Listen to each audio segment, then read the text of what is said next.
Hi, I'm Ken Shorley. I'm back with another Kanjira-oriented video. This video has three purposes. One, I want to share with you a Sarvalaghu and Mora sequence that I really like. Two, I want to introduce three contemporary style Kanjiras that you may be interested in.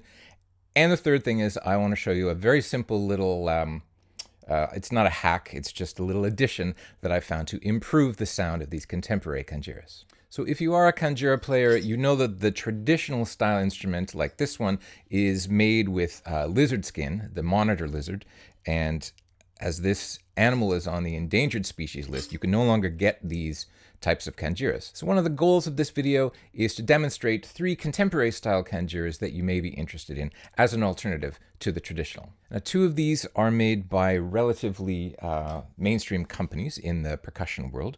One is Remo, which is a very well-known American company that sort of got famous for making plastic heads for drum kits. And the other is Meinl, which is a German company that has a range of instruments. They also make cymbals and a lot of cool stuff. So I have one example of each of their Kanjiras. The third one I have to demo on is a very special instrument. This is by Sylvan Temple Drums. They're an independent Canadian drum maker from the west coast of Canada on Vancouver Island. Before I get to the Sarvalaghu and Mora sequence that I want to share with you today, I want to talk about a very simple little thing. It's simple, but it never really occurred to me. I'm not a drum set player anymore. I started out when I was a teenager playing drum set, but for the last many years, I've been focused on hand percussion. However, drum set players know about this stuff, and I just recently clued into this. Look at that. I'll do a little close-up here. This is some type of clear, sticky polymer stuff that it goes by many different names. This particular company calls it Moon Gel.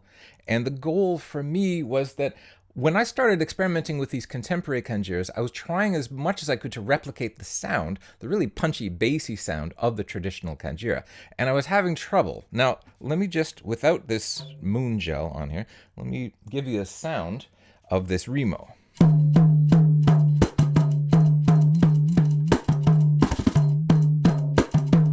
Not a bad sound. This drum is a pretty good imitation of the look and feel of a lizard skin Kanjira. It's actually a synthetic head. This is a plastic head, as you would expect from Remo. But notice when you put this stuff, and what I'm doing, I'm putting it right in the center of the head on the inside, and it sticks right to it.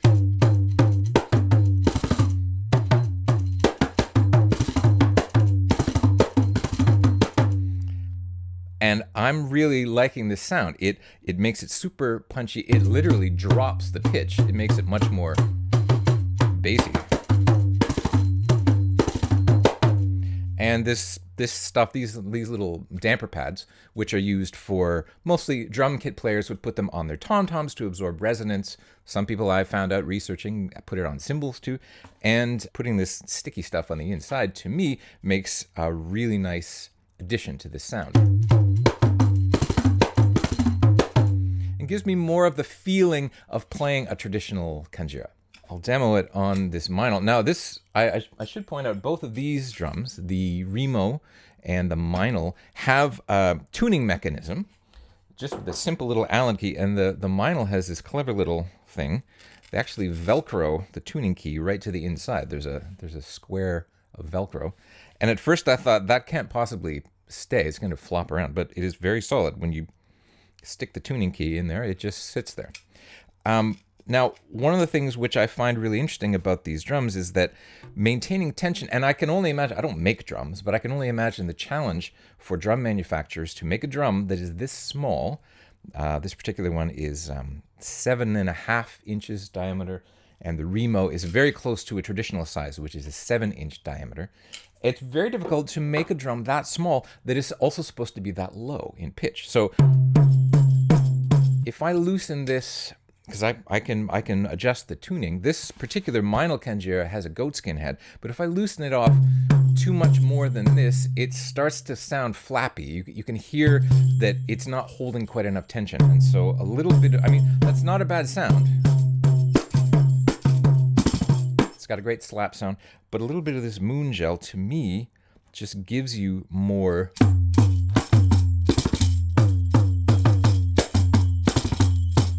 Now, certainly when you're adjusting the head, when you're putting this right in the center of the head, it's going to absorb some of the resonance, which on tom-toms is kind of the idea. But I'm really enjoying the sound. And you can also take, I mean, these come in little packages, and it's just like a certain size, these little rectangles, and there's 6 of them in the package that I got. You can cut it, apparently. So if you don't want quite as much of it, you could maybe, you know, cut it in half and experiment with that. But just putting a little bit in the center or even slightly off center gives it a really cool sound. This is a very special drum. It's made, the company is called Sylvan Temple, and it's a one-person operation. Robin Shackleton on Vancouver Island makes all of the drums. And check this out. This is a really interesting instrument because it does not have a tuning key, a separate tuning key. It has these wooden tuners that you can just finger tighten to make changes. Now, without the goopy stuff, this has a very throaty sound. This is also a goat skin drum, but you can hear it kind of smacks a little bit. So you can make changes. You can easily change the tuning. But I do like, and I just have a half piece of this moon stuff.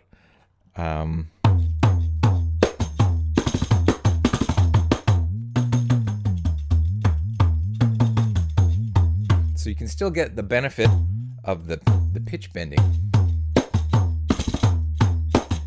Okay, for the tutorial part of this video, let's learn a very simple Sarvalaghu and Mora sequence. There are also 3 variations on this Mora. Spoiler alert, I'm working on a Kanjira course, a full Kanjira course designed for beginners. And so this is an excerpt which will appear in the course, but I thought I would share it with you folks on YouTube. One of the most common sequences of a Sarvalaghu, which is like a flow pattern. It's like a timekeeping pattern. Syllables which are used are takadimi, takajonu. Now, I am basically doing that same pattern, takadimi, takajonu. The feeling is a little different. It's kind of got a bit of a swing to it. So the sequence, open, it's this alternate, it's like another type of dum, but you play with your ring finger. So it goes open, ring finger, back to the open. Takadimi, and then to the close, what I call 3. Takadimi, takadimi.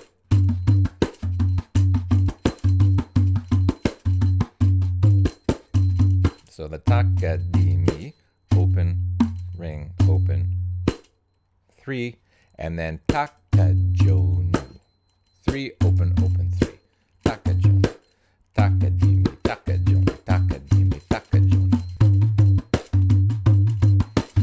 Takadimi, takajonu, takadimi, takajonu, takadimi, takajonu. The Sarvalaghu pattern is in Tala, so that part works takadimi, takajonu, takadimi, takajonu. You play it twice in the first half. Takadimi, takajonu, takadimi, takajonu. The second half, I do a variation where I do 3 takajonas.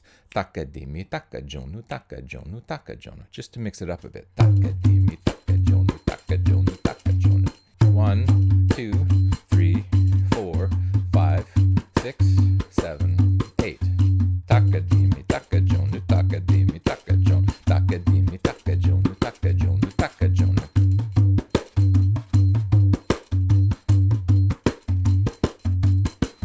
Now you can hear, I'm not doing a straight time, takadimi, takajonu.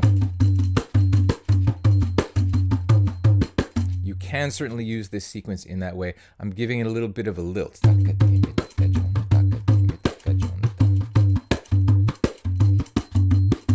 Okay, so when you play the Mora takes up 4 beats, which is beat 5, 6, 7, 8 in Tala, meaning that you fill 1 full cycle. Takadimi, takajonu, takadimi, takajonu, takadimi, takajonu, takajonu, takajonu. And then you need 4 more beats. So you repeat the same sequence from the first part. Takadimi, takajonu, takadimi, takajonu. Or just dum. You could leave a little gap to get ready for the Mora. The Mora is kitataka dum ta dum. 1, 3, 1, 3. Kitataka dum ta dum. Open, 3, open. Kitataka dum ta dum. Kitataka dum ta dum. Kitataka dum ta dum. So this is the Sama Yati version of the Mora, meaning same shape, you play the exact same phrase 3 times. Kitataka dum ta dum, kitataka dum ta dum, kitataka dum ta dum. And the last dum is the first beat of the cycle, or sum. Kitataka dum ta dum, kitataka dum ta dum, kitataka dum ta dum. At the end of the video, I will demonstrate this on all 3 Kanjiras, so you can hear it. You can hear the tonal differences, and you can also practice it 3 times. But let me show you the 2 variations on the Mora. One of the interesting things that Carnatic drummers do all the time is what could be called permutations. They'll take the same basic components and they'll mix and match. And Yati is a very important concept, Yati meaning shape.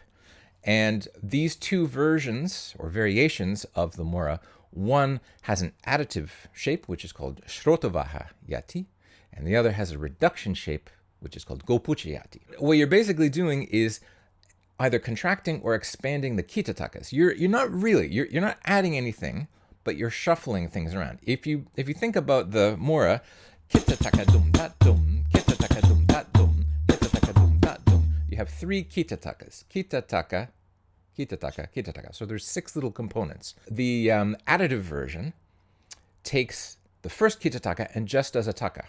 Sort of steals that first one.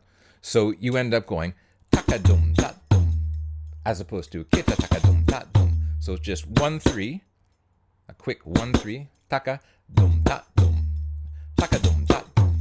The second repetition is the full one, kita taka dum dat dum.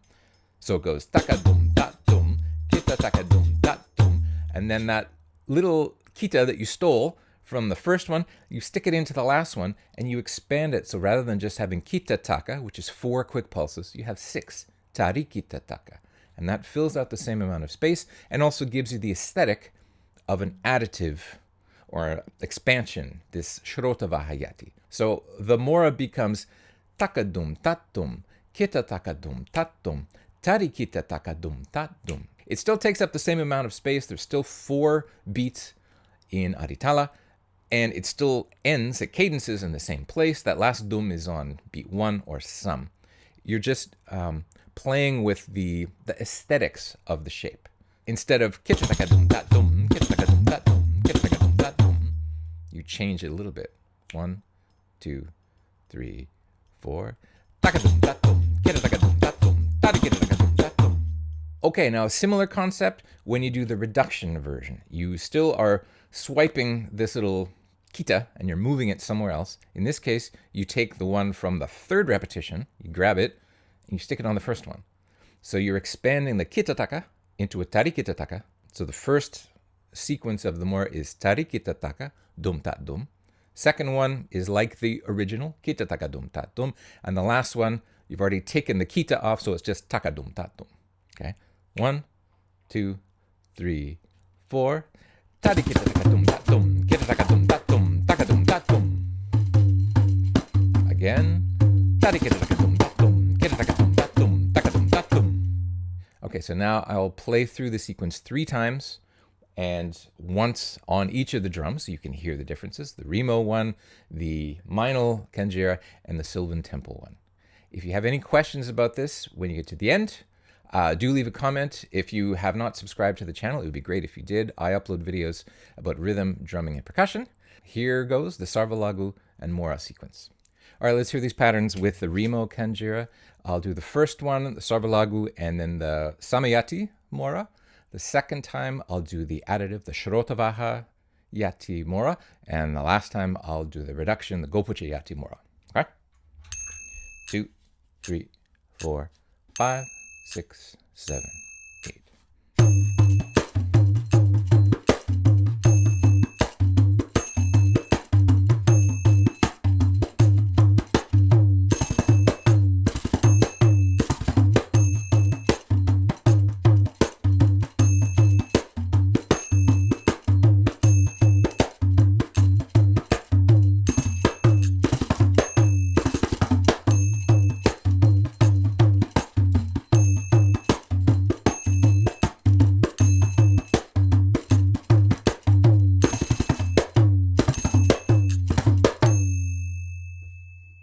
All right, let's hear the same sequence with the Meinl Kanjira.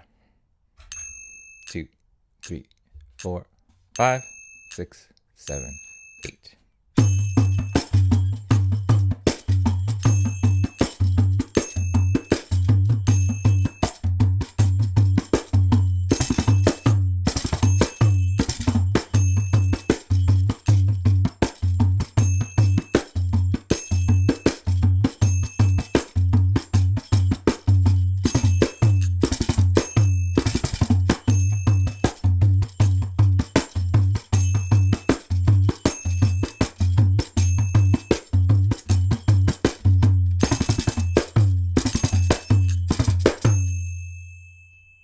Okay, now I'll play the same sequence with the Sylvan Temple Kanjira.